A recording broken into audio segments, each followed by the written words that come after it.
Hello everyone. Today we are going to be talking about how to find the area of a circle. So far you have learned how to find the radius and diameter of a circle, and then the next one you learned was how to find the circumference of a circle. And now we have a new formula for how you're going to find the area of a circle. So our learning target for today is I can determine the area of a circle. So first, let's talk about the formula. To find the area of a circle, the area is equal to pi multiplied by the radius squared. And the radius is labeled there. Remember that the radius is half the distance across the circle. And R obviously stands for radius. Something important to remember about this is that when you're working with area, you must use the radius to find the area, whereas with circumference, we could maybe play around and use the diameter as well. But this one, you have to have the radius. We're going to continue to use 3.14 as pi as well, so that does not change. Just a quick reminder, any number that is squared, 1 squared, 2 squared, 3 squared, that means that you're multiplying the number by itself 2 times. So don't make the mistake and say something silly like 5 squared is 5 times 2 or 10. That is not true. 5 squared means 5 times 5, which is equal to 25. And I find that that's a silly mistake that kids make when we're working with this formula. So just a little reminder.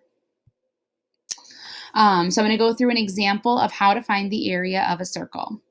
So I have my formula over there, and I'm still going to use 3.14 for pi, just so that we can keep it consistent.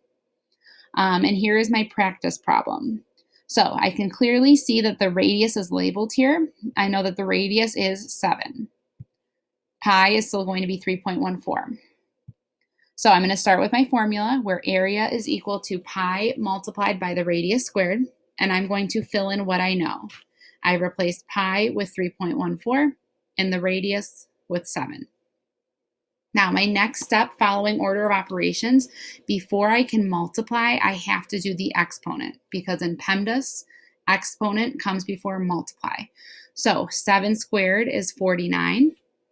And now my last step is to multiply 3.14 times 49, which is going to give me 153.86 yards squared. Since we're talking about area, we're going to be using square yards. For example 2, same formula, pi is still 3.14. This time in my circle, you should notice right away I am given the diameter of my circle.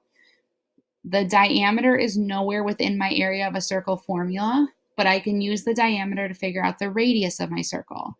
So the diameter is 12 centimeters, which means the radius, or half of that distance, has to be 6 centimeters. So the 6 is the number that I'm going to be using. Pi is still 3.14. So here is my formula again.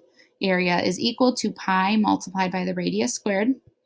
I'm going to plug in what I know. And again, I'm using 6 because 6 is the radius. Even though 12 is given here, 6 is the radius of the circle, and 6 is what I use within my formula. Following order of operations, my first step is to do 6 squared. I've got to do that exponent first. So 6 times 6 is 36. And then my last step is to multiply. So I will multiply 3.14 times 36, and I get my final answer, which is 113.04 centimeters squared. So those are the examples for today. Hopefully now you know how to use that area formula to find the area of a circle.